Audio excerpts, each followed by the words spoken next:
Okay, folks. Another common question I'm getting a lot as we're heading into the final parts of tax season. I'm getting questions about backdoor Roths. I've just received another one. I'm getting them a lot because I'm seeing a lot of people that make too much money to fund their Roth IRAs directly. So remember, there's AGI limitations. I like to say it this way. If you can afford to fund your Roth IRA and you have a lot of surplus, yeah, there's a good chance the government probably doesn't want you to do it. And they put rules in place so that you can't. So there are ways around it. One of them is called a backdoor Roth. Of course, you can do like Roth 401ks and things like that. But let's focus in on the backdoor.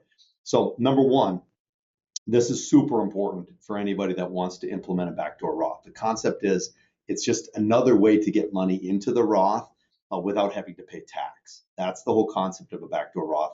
When you make too much money so that you can't just fund this account directly at your broker.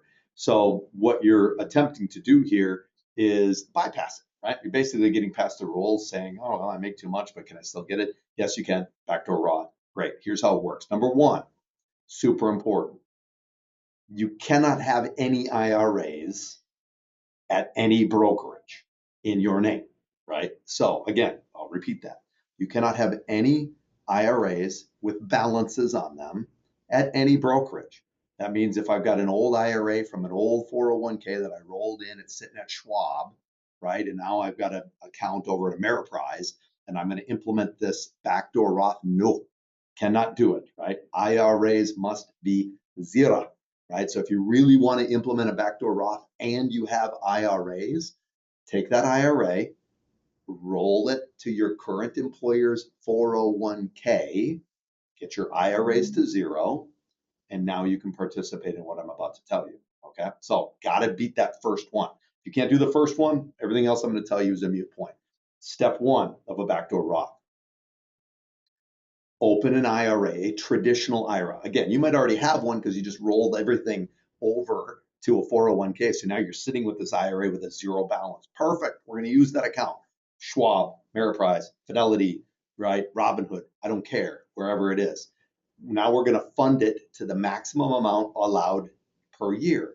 Currently, in the year that I'm making this video, it's $7,000, right? If you're under the age where you can do a catch up, right? So $7,000 goes into the traditional account. Now, here's the kicker: because you make too much money, when we do the taxes for that, we're going to earmark that contribution as non deductible, meaning, dear IRS, I'm not deducting this. Please keep track of this on what's a form called an 8606. That's more knowledge than you need, but we're basically going to keep track that you never deducted the 7 grand. Okay. Step two, open up a Roth conversion account. They might just call them a Roth account. I just use the word Roth conversion account because they like these conversions to be kind of date stamped. So sometimes the brokers call it a Roth conversion account. It has a zero balance. So remember, step one, we have a $7,000 balance. Step two, we open up a Roth conversion account. It has a zero balance. Great.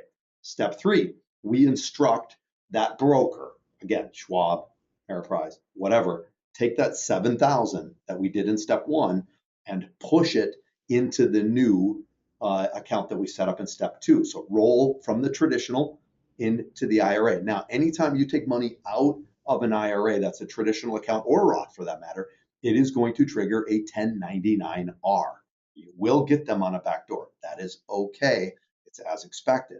So then when we go and we do the tax return, we're going to tell the system, we're going to go, hey, this person converted 100% of their IRA into their Roth IRA. And they're going to go, okay, 100%. Great. What is your basis in this? And we're going to go, we converted 7, which is 100% of this account. We have zero balance at the end of the year, and 100% of our 7,000 is basis, meaning we never took a deduction for it. And then great, congratulations, through all the tax forms, this conversion is no tax. So we contribute through step one without a deduction into an account that you would normally take a deduction, right? But we're not going to take the deduction. It's non-deductible. Then we convert it to the Roth IRA. Same broker. We always want to do it at the same broker. So it's easy. They just move the money, right?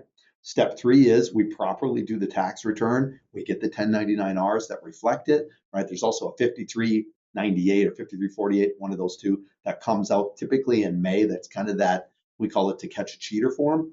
And then that one would be kind of that final step. We don't need it to do taxes, but it's just to prove the IRS can see that we actually put it in the account that we said we did based upon the tax return. That's it. That's a backdoor Roth. We didn't go direct. We went through the back door to get there, but accomplished the same thing because we make too much money that we can't do it. So there you go. There's the answer.